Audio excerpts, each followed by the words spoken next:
everyone. Good morning. I am Sumita.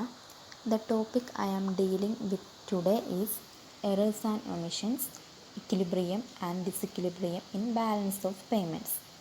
ആദ്യം നമുക്ക് errors and omissions എന്നത് എന്താണെന്ന് നോക്കാം. എറേഴ്സ് ആൻഡ് ഒമിഷൻസ്, തെറ്റുകളും വിട്ടുകളയലും. The cost of collecting balance of payment statistics is very high and a perfectly accurate collection of data is difficult. അതായത് payment balance സ്ഥിതിവിവര കണക്കുകൾ ശേഖരിക്കുന്നതിനുള്ള ചെലവ് വളരെ ഉയർന്നതാണ്. മാത്രമല്ല കൃത്യമായ ഡാറ്റ ശേഖരണം ബുദ്ധിമുട്ടാണ്. When statisticians sum the credits and debits, it is not surprising when the two totals do not match.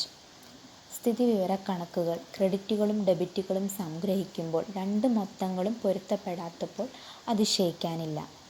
As total debits must equal total credits in principle, statisticians insert a residual to make them equal. അതായത് മൊത്തം ഡെബിറ്റുകൾ എന്ന നിലയിൽ തത്വത്തിൽ മൊത്തം ക്രെഡിറ്റുകൾക്ക് തുല്യമായിരിക്കണം.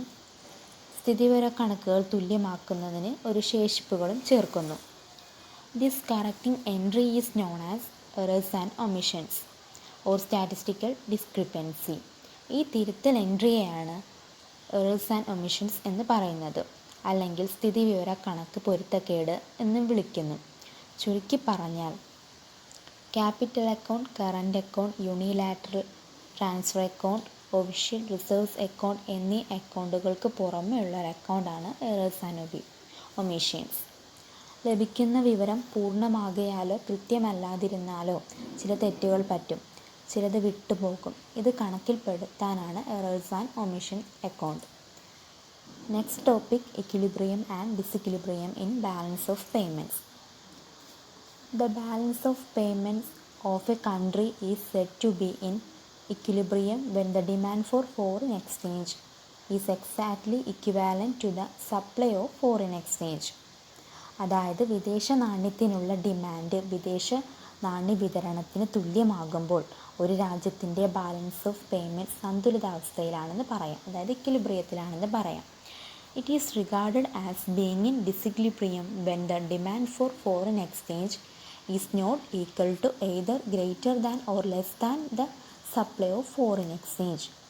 അതായത് വിദേശ നാണ്യവിനിമയത്തിൻ്റെ ആവശ്യകത വിദേശ വിനിമയ വിതരണത്തേക്കാൾ വലുതോ അതിൽ കുറവോ അല്ലാത്തപ്പോൾ അത് ഡിസിക്വിലിബ്രിയത്തിലാണെന്ന് കണക്കാക്കപ്പെടുന്നു.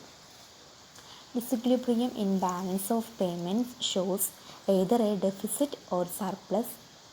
അതായത് പേയ്മെൻറ്റ് ബാലൻസിലെ അസന്തുലിതാവസ്ഥ ഒരു ഡെഫിസിറ്റ് അല്ലെങ്കിൽ സർപ്ലസ് കാണിക്കുന്നു. There will be a deficit when the demand for foreign exchange exceeds the supply of foreign exchange, and there will be a surplus when the supply of foreign exchange exceeds the demand for foreign exchange. അതായത് വിദേശ നാണ്യത്തിൻ്റെ ആവശ്യം വിദേശ നാണ്യ വിതരണത്തെ കവിയുമ്പോൾ ഒരു deficit ഉണ്ടാകുന്നു. കൂടാതെ വിദേശ നാണ്യ വിതരണം വിദേശ നാണ്യത്തിൻ്റെ ആവശ്യം കവിയുമ്പോൾ അവിടെ ഒരു സർപ്ലസ് ഉണ്ടാകും.